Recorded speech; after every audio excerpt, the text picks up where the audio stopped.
airport at sinalubong namin together with DMW, saka OWA and the other officials. 24 na mga kasamahan natin na na-detain sa Russia ng 9 months.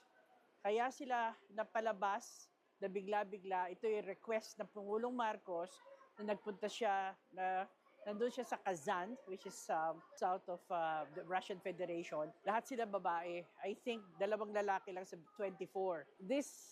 What happened now, yung pagpapalabas sa 24 na mga kababayan natin, this is I think the first time na the next day, nung ni-request ng Pangulo, the next day pinalabas sila. I think this is also testimonial of the kind of relations that we have started and probably evolving and developing.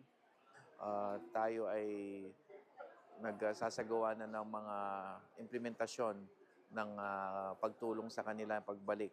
Kaya't sa ganang amin sa DMW, OWA, si Admin PY Kauna na nagbigay na ng direktiba sa kanyang 2 deputies na nandito ngayon na i-accommodate sila sa hotel facility, sa hotel and transport pauwi sa kanilang probinsya.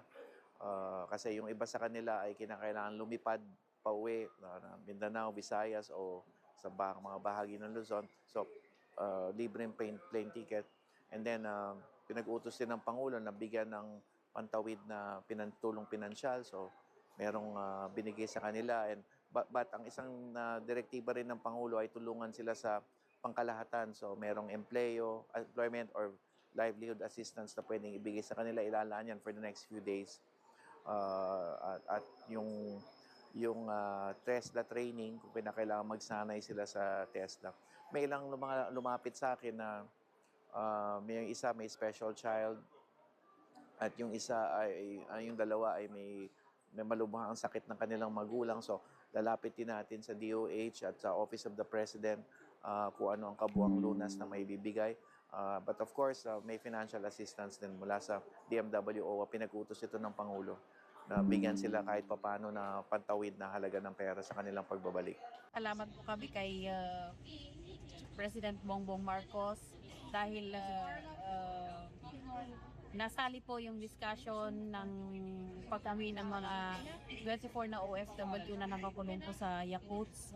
At sa tagal po na padalangin namin na makauwi po kami, nung nalaman po namin na dumating si President Bongbong Marcos sa Kasan, sabi ko po doon sa room talaga namin, Lord, ihulog mo na po ang miracle ngayong nandito po yung presidente namin sa Russia. Ginaumagahan talaga po, talagang nandyan na yung balita na sabi, pack all your things and you go home. Sabi ko ng mga security doon sa detention. Ba't ako wala pa dyan? Ano to pangalan? Grabe po ang saya namin. Overjoy po kami lahat. Nagsisigawan, nagiiyakan. Sa tuwa po na natugunan na po yung matagal pong panalangin ng lahat na makauwi na po kami. Address? Makasama namin ang aming mga pamilya. Papasalamat po kami unang-una po kay sa Lord po and then po kay President Marcos po. Sir Bongbong Marcos, maraming salamat po dahil yung pagpunta niyo po sa Russia, yung po yung naging sagot ng pag-uwi po namin dito sa Pilipinas. Thank you po, BBM. Thank you so much.